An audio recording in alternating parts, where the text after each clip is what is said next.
Hi there, welcome to the Carr Brothers, episode 118. I'm Jack. And I'm Jeff. And I'm Jody, the third of the three Carr brothers.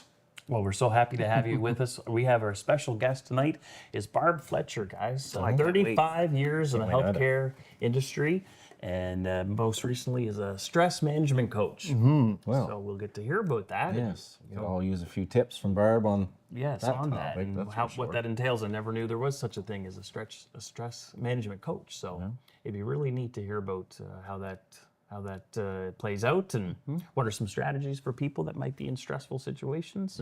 And how to follow up with her to continue on maybe some of those strategies and coaching too. Yeah, that's right. But first, Jeff, you gave your last speech in the legislature after 10 years serving in the legislature. Yes. Last week. On Friday. Friday morning. I was afforded a little bit of time to give my farewell speech, I guess. In the legislature, it was I kept it as short as I could, but we were all supposed to have 5 minutes, but I stretched it out to 11 or so. Yeah, always pushing the envelope. Yeah, but there's just so much to say and talk about. So that morning I wrote down my bullet points and the important things that I wanted to talk about, and I got through it. The end was difficult. If anybody's watched it, will know that. You guys shared it on Facebook and Twitter, and it is on YouTube under MB Caucus, I think it is. But I'm gonna have it on my own YouTube channel. Yeah, But and it's on our Facebook it's on our page. Facebook page here too. So On the Carr Brothers. it was 11 minutes, and my other colleagues are given or will be given the chance to do the same. The ones that aren't reoffering. So. Yeah, there's certainly a number of them, so it is actually nice that it's been staggered throughout the last week and a half or so. So Yeah, and you guys were able to do it, I believe. I didn't hear yours. I apologize. I wasn't elected then. Well, maybe I did hear it, but I was in the back rooms working for Jody as an executive assistant. I'll dig the dust off the CD. Yeah, off the CD. We only had CDs then, so Right, we'll share it. Jody, you did yours because I remember Jack was there, and I was elected with you, and you did yours at the time in the front row. You were in the front row. We're in opposition. I think you went longer than 5 minutes. I don't think there was a time. wasn't as many maybe that No, that there we wasn't offered. as many. It's pretty unprecedented, and you There was only have two, so many. I think. Right. It was just at that time we were in opposition. And with me in 2014, there wasn't very many either, but I was very fortunate and blessed. I was able to get the flag, the New Brunswick flag that flew on the legislature grounds that day What? for the last my last speech. So, How Okay. did we get that? Yeah. well, I just asked. Yeah, I there didn't you go. realize that that's the thing. So anyhow,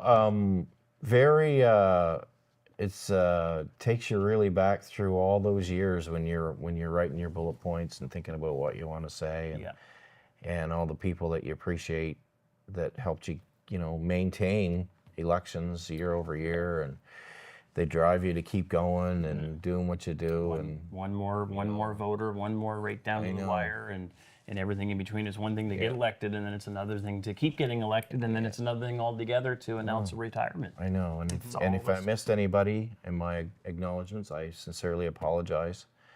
But I did as best as I could writing down who I needed to write down. The only ones that I would think that I did miss would be my campaign teams over the time. Right. But they would be constituents and volunteers because they just do so much. Yeah. And they give their own free time. So, and there's just no possible way you could talk about every little accomplishment and every blade of grass you had cut and brush and culvert, but I think we summed it up pretty good, and lots of work going on this summer too. So fortunately for our riding, as you know, Joe, yours was a little different taking in Ormuckto and Lincoln. But our riding, other than our government DOT maintenance depots, we don't have any government jobs that we have to worry about fighting over and getting people in those positions and helping them move. No offices to close, right? So we're very fortunate that way, even though we have 3 schools in the riding and things like that, but we're fortunate. So we didn't have to work, so we could focus on other things. And for me, it was really our viability of our nursing home in the junction and a lot of infrastructure. Yeah. And then on the private side, when I talked about Marwood and on the floor, and that was a big deal. It is a big deal. Contract, 300 people employed there at best of times. And now it's thriving, and they're expanding, and they can't. I know. They could always hire more people because of how well they're doing. What I was always appreciative of is even though the town of Oromocto and Lincoln weren't in your constituency, a lot of your constituents worked or went to school in Oromocto and did business in Oromocto.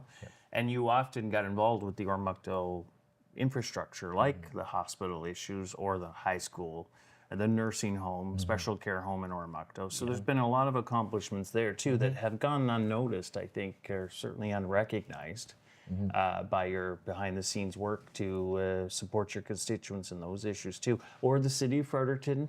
You know, you went into the city of Fredericton, but then you did a lot of effort out into the city of Fredericton with Chamber of Commerce and hospital issues there at the Chalmers and services and Well, it's important too, though, to go into those areas, work with the city councilors and the mayors and town councilor mayors, and we have our own 3 councils and mayors locally, 4 now, I guess, in the riding. So it's just always important. And I mean, the Chalmers is our regional hospital.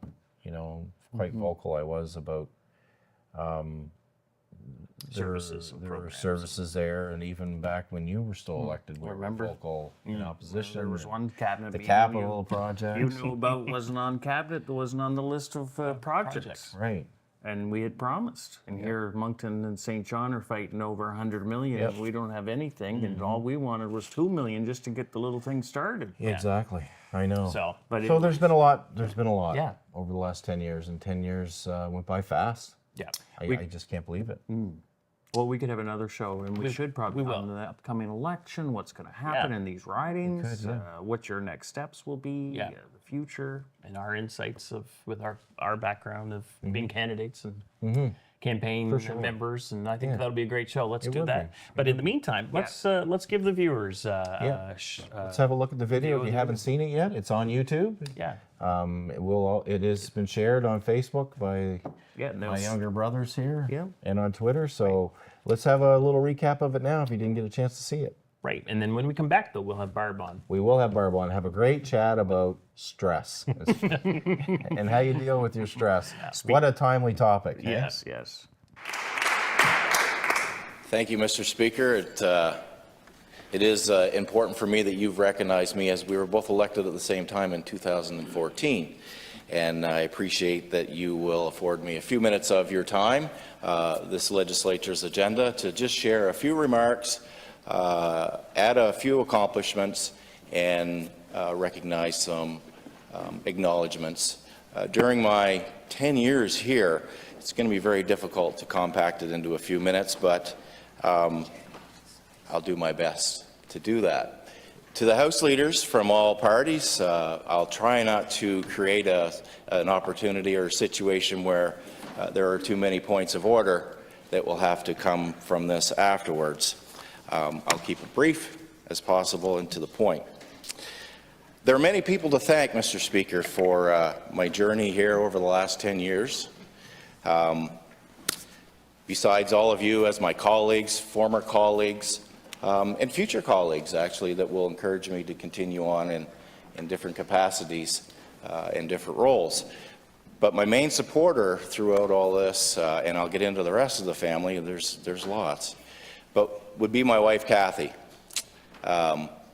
Just 10 years ago, in 3 days, I was first nominated here in this legislature, 3 days before her 50th birthday. And today, Mr. Speaker, will be her 60th birthday, and we will celebrate that tonight. We'll celebrate 30 years of marriage in about 2 weeks' time. I never thought, when I was first married as a young 23-year-old, I never thought that 30 years was even a possibility. Seeing so many people around us in our society that marriages don't last very long, or they have issues all the way through. Now, there's always been some bumps in the road, but you work through those. And so for her to stand by me and understand that this job requires 24/7 attention to your constituents and the issues of the day is very important. And for any of you have done this job, know that your partners are a big part of that. And for anybody that's thinking about getting into this field, you really need the support of your family 24/7, because without them, you will not survive in this role. I also obviously have to acknowledge my mother, who has watched political drama for over 25 years. She's cried with us, and she's laughed with us, and she's celebrated with us. So thank you, Mom. To her husband.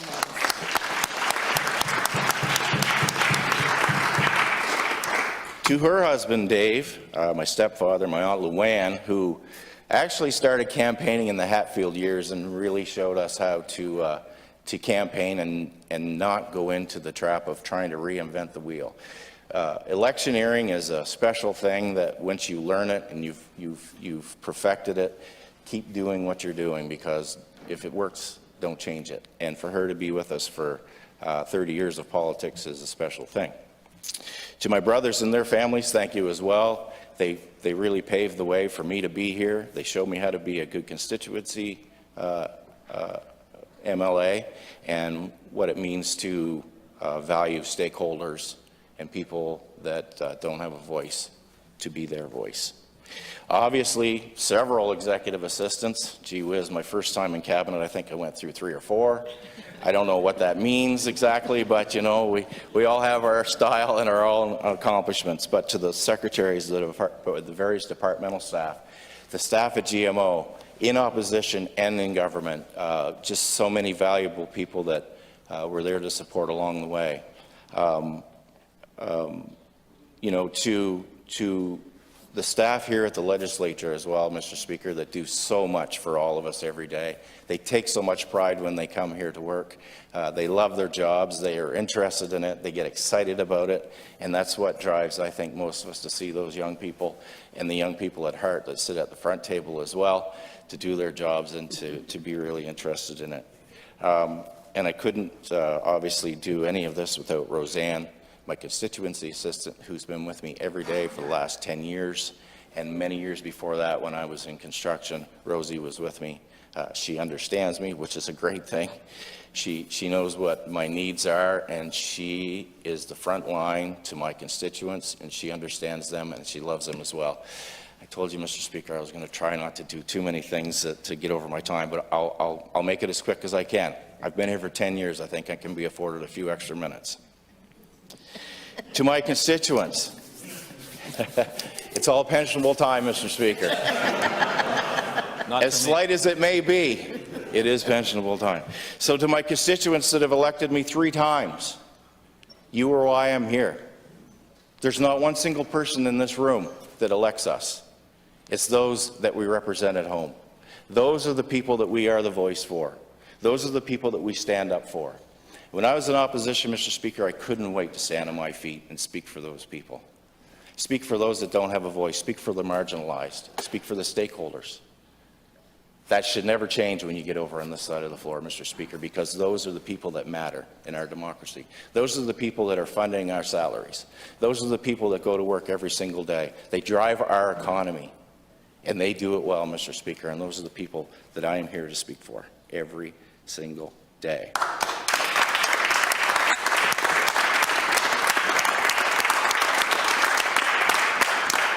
Just a couple more minutes. That's what Brandon used to say when we tried to get him up in the morning to go to school. Just a couple more minutes. Just a couple more minutes. Mr. Speaker, I've been encouraged by many people over time that I've worked with here as well, and this is where I apologize to the House leaders of all sides. When I was first elected, I thought it was very overwhelming that I would have to maybe be asked to stand up and do a congratulatory message and do a member statement and then have questions for QP and then read on second readings and do all these things. And I was like, oh man, I don't know if I can do all that. But Bruce Fitch encouraged me. Yeah. Trevor Holder encouraged me. Bruce Northrop encouraged me. And it was people like that when you first start out here on the floor that tell you that you can do it. And the only way you're going to get good at it is if you do it. So for my colleagues that are here and colleagues that may come after me in the future, don't be scared to get on your feet and take your time. Speak your thoughts carefully, articulate them, but do it. Just do it. And I see the member from Moncton, the new member from Petal, probably one of the most improved in here. And for you, sir, to be able to stand on your feet in QP and do what you do, you're doing good.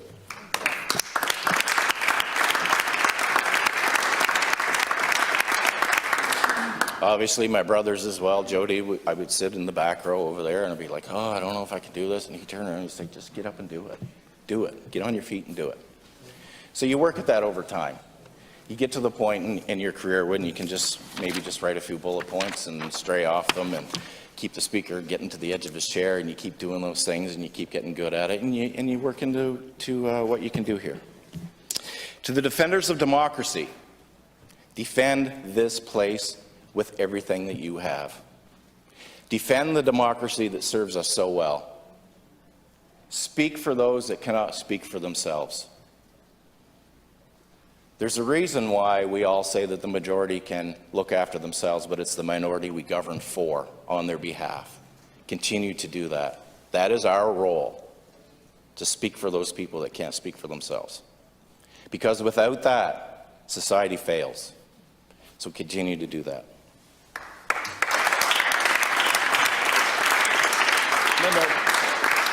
Remember, 1 minute, please, and because I'll give you the applause. We'll add that to your time. Okay. Thank you. Appreciate you for that.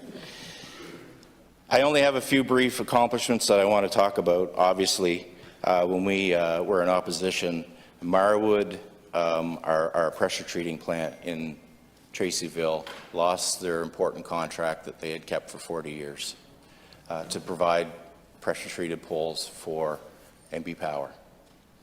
And when we came into government in 2018, our Premier and my colleagues knew it was very important that we have a New Brunswick first procurement strategy. And that has evolved over time, Mr. Speaker, so that we not only just supply our pressure-treated lumber to the government, but we also supply our fire trucks right here from New Brunswick and our snowplows and many other things. That is so important to the economy of New Brunswick. It isn't even funny. I've been able to build trails and bridges and with the gas tax money and work with watershed groups and things like that, and probably pave more kilometers and chip seal more kilometers than I know what to do with over the last 10 years, and there's much more to do. So we'll continue working at that.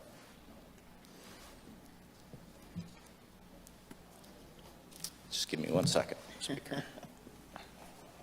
Give you many seconds. But my greatest accomplishment is sitting here over my right shoulder.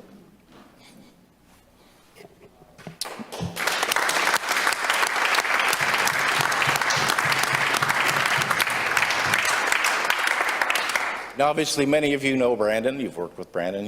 You've sent him your emails, your phone calls, as we all do with our wonderful executive assistants, and we depend on them to respond to us. And I think you've become a much better executive assistant than I ever was. Thank you.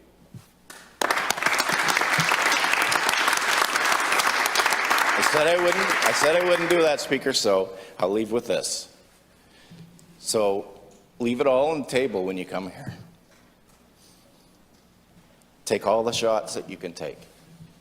Never give up on some of your files. You may not complete them all. You may not accomplish everything, but keep working. And as a great one said, you miss 100% of the shots you never take.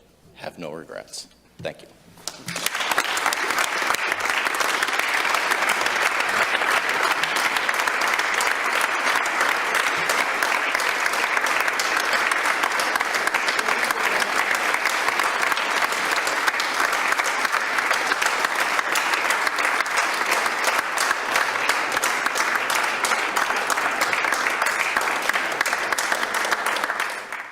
Well, welcome back to the Carr Brothers. I'm Jack and Jody, and we got Jeff.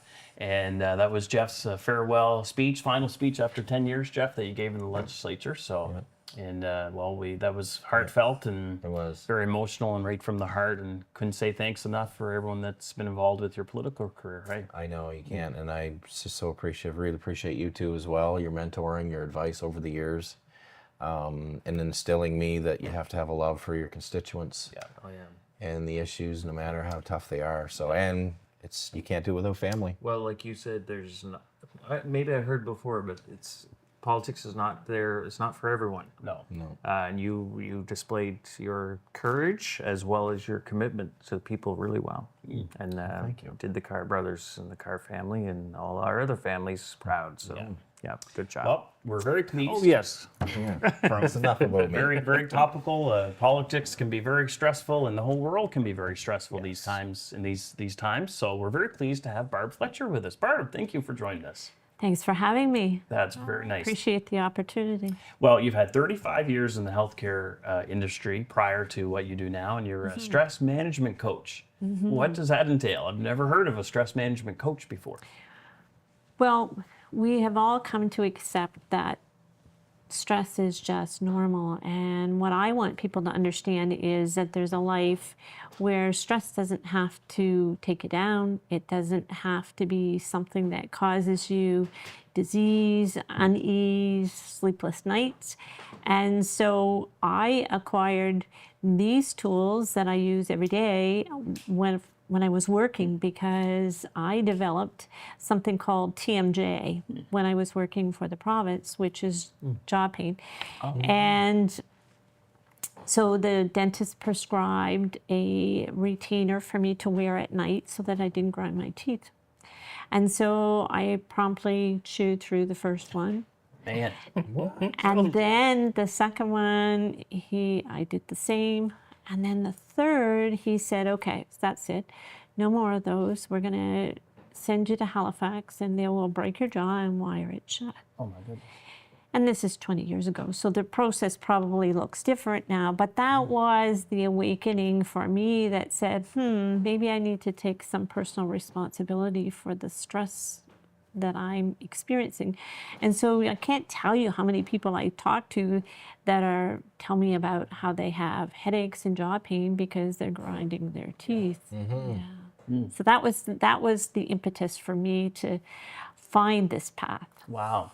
And then, so I guess what would define stress? There would be a lot of people that maybe you didn't even realize you had stress, so to speak, until you realized that your jaws were clenching. But what is stress, I guess? Well, stress is when we don't have enough capacity to handle what could be coming at us. And it could be things that we have control over, and it could also be things that we don't have control over. And so I always like to look at stress as if it's in two buckets. The first bucket is the bucket we have control over. And if we have control over it, then it means we can create a plan, we can actually do something about it. So it could be, what are we going to have for supper tonight? And that may be creating stress because we know that we have a lot of things that we need to do in the evening. And so it may be just sitting down and figuring out what that is ahead of time. Now, the other kind of stress is stress that we don't have control over. And that could be somebody is behaving or acting a certain way. So we don't have control over them. We can't say stop that, or we could. It just drives me crazy. It just adds more stress, though, if you think you can control No, them. but when someone does something, Yeah. Anyway, Unfortunately, we aren't able to stop them. no. You're right. And so the solution then is an inside job. Or block them out. Well, One and that's one within option. your control, like you said. That it's an is. inside job. So the inside job is really about how do we self-regulate? How do we change the way we're processing and interpreting whatever happens around us so that we're no longer confusing our body, in other words, by our nervous system who thinks we have our foot on the gas and our foot on the brake at the same time. Very, very, very interesting. So a lot of the stress can be self-managed with practical strategies, and like you said, is putting them in two buckets: one that you can control, and then the serenity, which is part of the serenity prayer as well, and what you can't control, Yes. and the knowledge to know, the wisdom to know the difference. And I think the challenge we have is that we feel like Jody does, that we should be able to control everything. And I think that was one of the challenges that we experienced during the pandemic, because so much of what happened was outside of our control. And yet we were all struggling to try and get a plan, to try and figure it out, to try and find answers.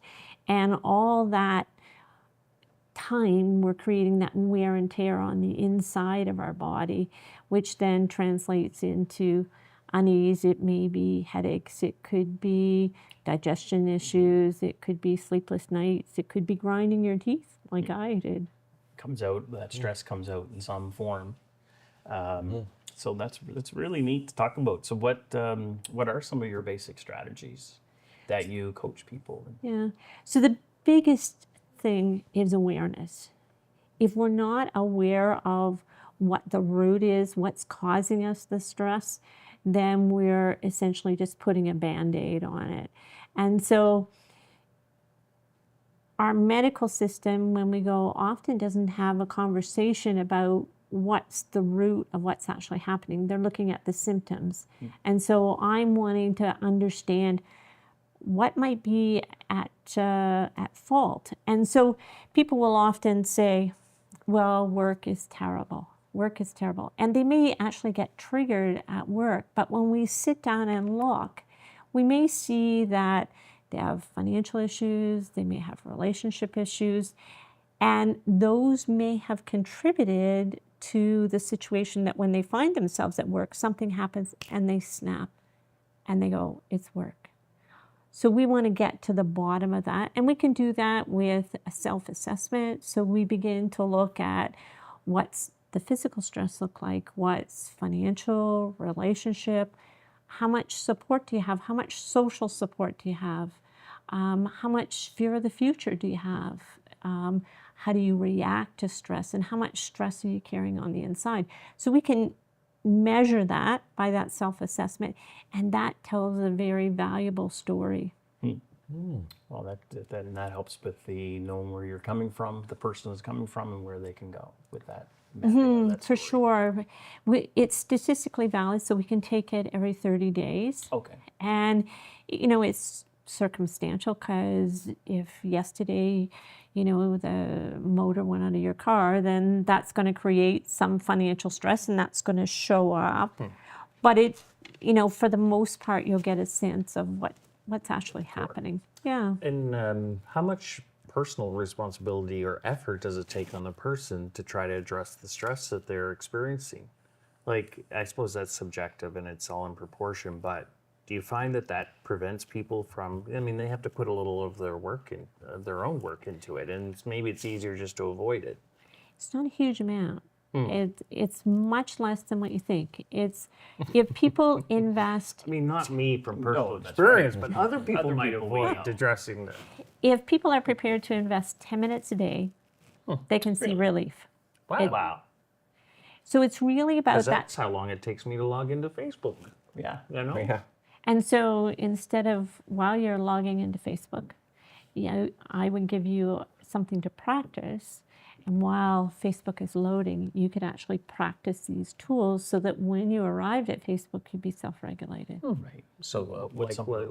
Like let's try this out. So what we want to do is we want, if only, your spouses might all decide that They would love strategies on this. They would love it. Barb, you gotta help us, Barb. Wrong guess. So what we want to do is we want to self-regulate the messages between the brain and the heart. Because as much as we like to think our head is the one that keeps us safe, our heart actually sends more messages to the brain than the brain sends to the heart.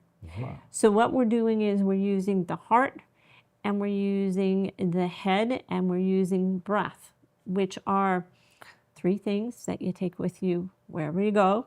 And you can take a few moments to practice. So the tool looks at heart-focused breathing. So we imagine that our breath is flowing in and out of our heart area. We breathe in and out through our nose. And on an out breath, we feel a feeling of appreciation, an anchor. So if we talked earlier about what did I see when I was having my morning coffee, it would be a deer walking across and I'm looking at the lake. that's a space of ease and contentment for me. So I can feel that feeling of appreciation. And when we do that, we quiet the nervous system. And so some of the really positive things that can happen are we communicate more effectively, we make better decisions, we probably aren't multitasking. And I can tell you a funny story about me multitasking tonight before I came here and how ineffective it is. But it's decision making, it's focus, it's clarity. And so those are some of the things that you can gather at any point in time with a little bit of practice. Wow. So what you do is you breathe in through the nose, and then when you're breathing out, as you mentioned, it's something that gives you a good feeling or appreciation, or you feel peace, and then you imagine that situation. It's an anchor. But it doesn't fix the immediate problem that you have. Like, I need to go do this, I need this and that. Sometimes and you need to reorganize. And, Slows you down. And but then does that just calm you enough so you can get reorganized? Like So if you're stressed sometimes because of it's- time management? Sometimes so what we look at is the stress and the stressor. And the stress, our perception of that stress. So, if you were at the top of a roller coaster, some people would think that was excitement. Yeah, not And not me either. Right. And some people would be saying, get me off. So when we quiet the nervous system, we actually change our perception of how much we have to get done, how quickly we have to get it done. And what happens doesn't change any of the reality, because the reality is still there. But what you'll find is you're much more efficient at actually getting those things done. kind of recharges you, grounds you. Yeah. spends less energy, overthinking maybe. Spinning your wheels. Spinning the wheels. Yeah. Well, do you have any other strategies that you use besides If that's not good enough, then So there are a number of strategies. The tools that I work with clients are, they're called Heart Math. And that's a program and training that was developed 40 years ago in Boulder Creek, California. And what I really liked about it was there was a lot of science behind it. They had done work in hospitals, they'd done work in schools, they'd done work with the military. And so there was evidence to show this really has a return on investment for people. And I bring in other tools, emotional freedom technique and best practices that I may come across in, I'm always on the lookout for new approaches that can be woven in your day, because one of the things that's the biggest challenge when somebody's stressed is if I said you need to find 45 minutes every day, you'd say not a chance. Yeah. So I want people to be able to find a way to weave this new habit into what they're already doing. And so it's something called habit stacking. So if there's something like you talked about where you open your Facebook and it takes a while for it to load, we would stack this practice on top of that so you don't feel like you're losing any time at all. People can practice this while they're driving their car. They can practice it while they're standing in the line at grocery store. There's no end to where you can practice, but what we really get strong at is awareness of when we might be triggered and when we might be feeling stressed, because we've taken it for granted for so long. It's a it This feels normal. norm. Just as you expect, you're supposed to have a certain level of stress, and you got to plow through. Yeah. But now, any particular age of people that you work with or experience stress? No, there's no Couldn't even say that with a straight face, could I? there's no limit to when when this is going to be effective. No, I mean, and what happens is we're measuring heart rate variability, so that there's a biofeedback that you can attach to your ear and see how much regulation you actually have. But what's really cool about it is kids come with that ability to self-regulate. They're born with it. as we age, we don't have so much of it. So if you think about taking a child through the grocery store and they see the chocolate bars down low and they say they want one, and you say, no, no, no, no, it's supper, and they just lose it. And rather than experience that, you say, okay, okay, okay, you can have it. And they snap, they're fine. And they will forget all about it. It will have no bearing on their future. Now, as an adult, you start out in the morning and let's say you oversleep and then you sit in traffic and maybe things go wide when you get to work. But the rest of the day is really good. Everything's fallen into place and you get home and somebody says to you, how was your day? And you say, it was a bad day. And that's because our subconscious hangs on to things, doesn't let it go. And so when we get clear about what's causing us stress, so oversleeping, self-regulate, things go wide, self-regulate, all of those sitting in traffic, self-regulate. So Someone says something on Facebook. absolutely, Or, absolutely. you know, as an example, and then you think, why? So sometimes when you're trying to be self-aware, then you're like, why am I edgy? There must be a reason. I never And that's stopped to think exactly the about it, but reason. now I'm thinking about it, and then you have to think back through, and oh, I wonder. And then once you maybe hit it, then you're like, Then you think maybe that's what it was 2 hours ago. That's got me into a cranky mood for the last 2 hours. Did I ever do that when we were traveling together at the legislature? Never, No. Minister. No. But it was something, right? And it's It's because usually pretty significant back in those days. It was usually pretty significant then. Pretty yeah. big, Oh, yeah, it was stressful. Yeah. It wasn't Events, just little things. It was a lot. Yeah. But anyway, but it's the things that we carry forward. And so that would be what you carry forward today.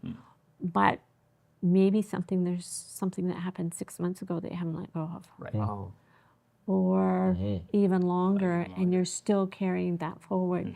And that just becomes a burden. And we've all had those situations where, just like you shared, Jody, that everything's going along tickety-boo, and then we react, and we're like, where did that come from? so you helped as a coach. You help the individual identify some of those triggers, or what hasn't been let go, or do you go through Yeah, that too? sure. And we wouldn't, every person is individual. This isn't a cookie cutter situation. To get these big shifts, it's people showing up because they just are feeling that physical discomfort. That's the real one that is it seems to be the one that's obvious for people these days. It's when their physical body can't keep up. Just They'll push through. If they're not thinking straight, or if they're not as productive, or they can't make decisions, they'll just push through and pretend that everything's okay. But the physical body is the one that really listen stops to your you body. People say, listen to your body. stops Right? you in your tracks. What about any examples of Yeah, that's what I was people? wondering too. So Success stories. Success stories. yeah, I have an accountant who's a client, and he and I were chatting today, and he's the second person probably within the last 6 months who said that he has just stopped alcohol completely. And the reason he said was that because he doesn't feel that urgency to stop feeling, which I thought was amazing. The other individual that was similar to that was actually a nurse, and she just, she decided that it wasn't helpful anymore to drink. And it's not a judgment, right or wrong, it just is, that's one of the situations. I have another client who wasn't able to fly, couldn't get on an airplane because they had so much anxiety.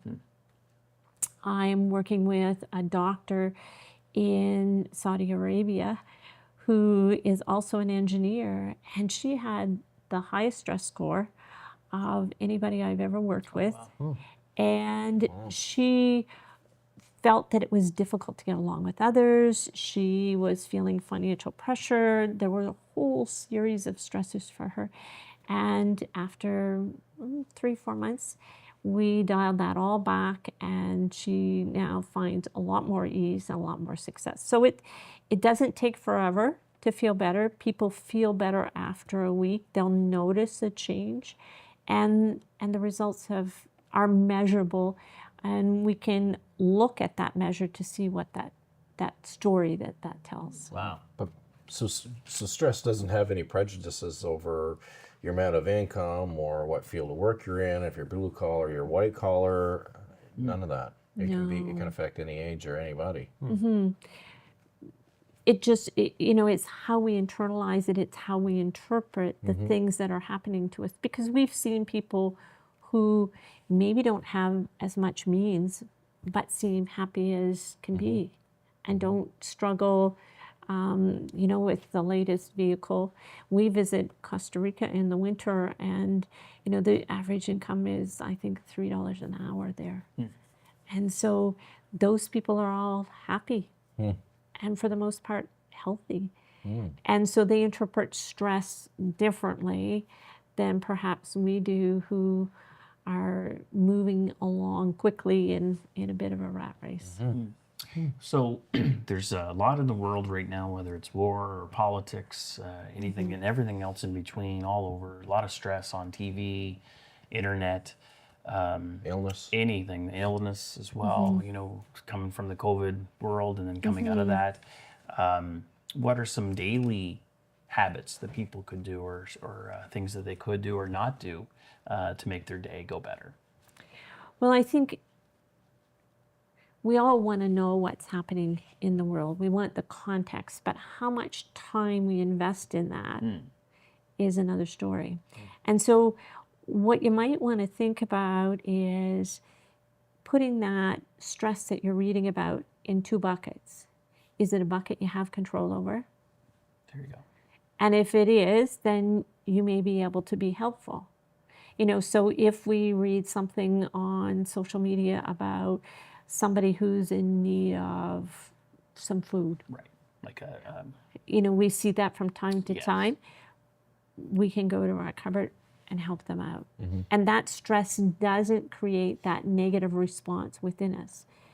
If it's something that's outside of our control, then the only ability we have to be well is to self-regulate, because we know that when you do that doom scrolling, that gets stuck in your brain. because what you see and what you hear affects your subconscious. So let's say on Twitter, there's always a constant about Gaza and Israel and the disturbance there and what's happening here in Canada, it seems, and in Toronto and the shootings now, and there's lots of conflict.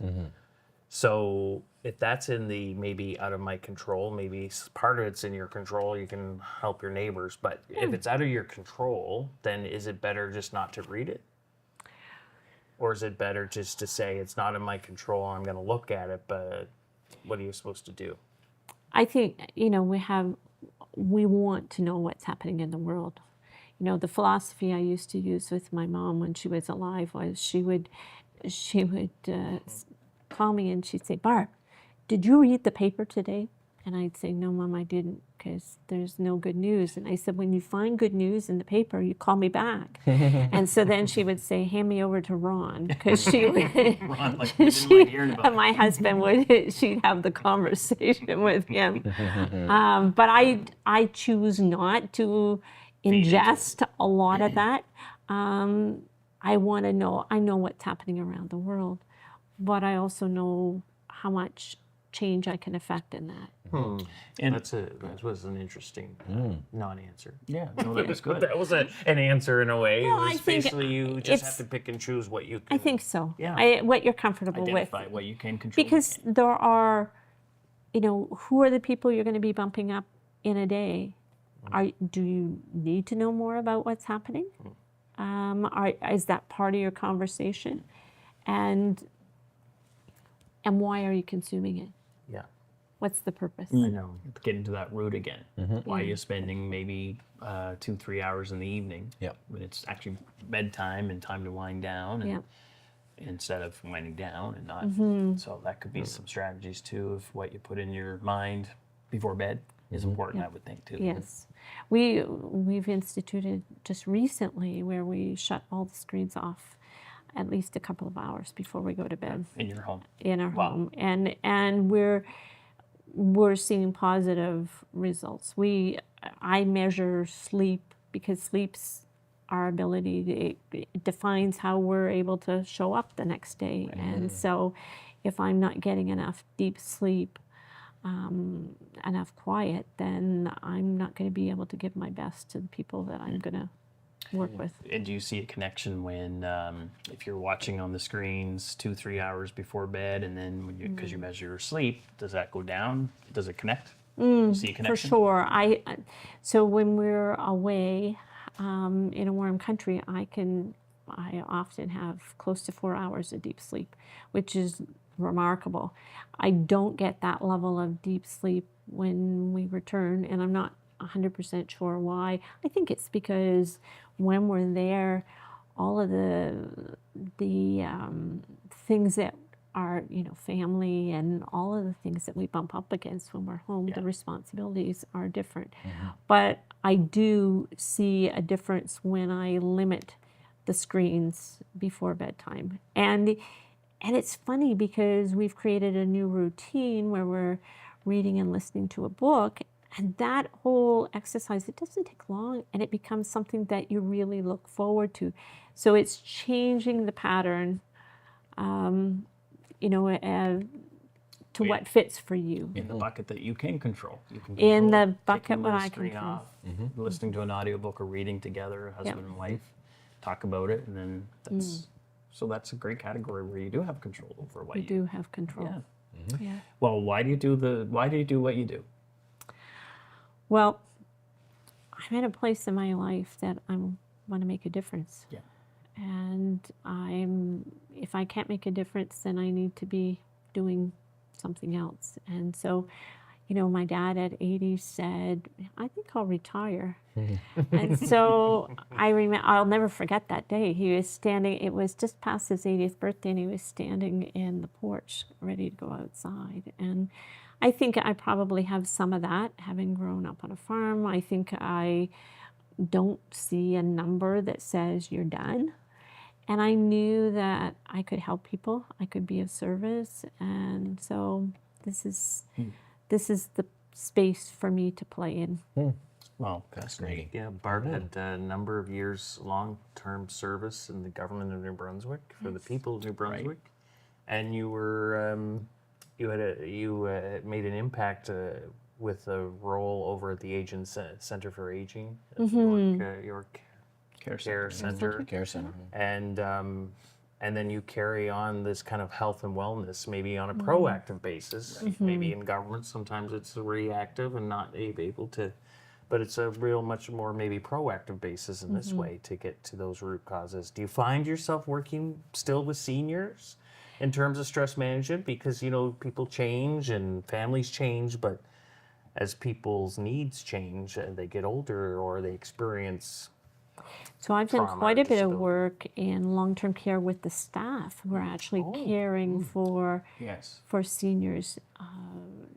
And it's, as you said, Jody, it's a proactive. I always viewed it as an upstream intervention where we got out in front before we had somebody who was off on stress leave. Let's give them the strategies before they burn out, before they don't have any other alternatives. And so there's no demographic that I can't relate to. Certainly some that I see more often, but certainly the civil servants who work in long-term care, I have a special place in my heart for their role. So I love helping them. That's great. It is. that is Well, how can people get a hold of you, find you, contact you? And you have room to help more people. I do. good. I do. So I have a website, It's www.barb-fletcher.com. I'm on Facebook and on Instagram, and I'm available by email at barb-fletcher.com. Happy to have a conversation to perhaps help somebody with a stress assessment and then just see whether it's a good fit. Working with a coach and learning about stress, it needs to be a good fit for them. It's not a relationship that you start if they're not comfortable. Right. And you can, very important. You can work with people all over the world. You mentioned you had a client from Saudi Arabia, so all over the world you can use these. Yes, I was really excited. About a month ago, I saw a client that I had worked with in Australia, and she had gone off to study medicine, and he had just graduated, and I congratulated her, and her mom complimented me and said how wonderful it was that I had played a role in Annie's success. So Sweet. It's Yeah. very fulfilling. That's great. Now I noticed on your blouse you have dragonfly, silverly shiny dragonfly. Yeah. Is that a meaning for you in particular, or is it just a nice design? it's just the one that turned up today. Sometimes dragonflies, butterflies, Yes, all of those. will have some sort of meaning. Some special Well, people in our never ask lives. a question you don't know the answer to. All right. Well, I'm going to ask what I don't know the answer to. Does our Blue Cross or most insurance companies cover sessions with Barb? No. Sadly, Okay. Oh, that's too No, bad. it's out of pocket. I only ask because I'm assuming the question will be asked. It gets asked often by people. It's it's unfortunate. Now, I mean, the opportunity is that sometimes an investment is needed by an individual to actually be committed to the practice. Right.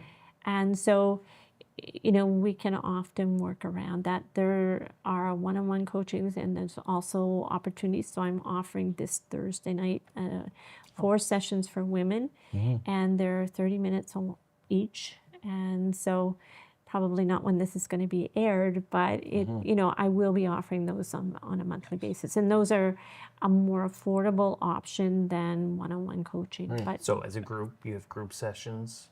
Is that what Yes. you're saying? Okay, yeah. Yeah. Well, we'll look at barb-fletcher.com .com. for sure, and look at those options, group sessions or individual, or just, That's great. things started. Look at options. Yeah. Well, it's been very, very, very enlightening, and we want to thank you for what you do, what you have done for the province of New Brunswick, what you continue to do, and look forward to hearing about you in the future as well. Absolutely. Thank you so much. Thank you. Thank you. Good to see you again. Yeah. Well, with that, we'll close out our show, and we want to thank all of you for watching episode 118 here on the Carr Brothers Show. So we'll tune in again next time. Thank you.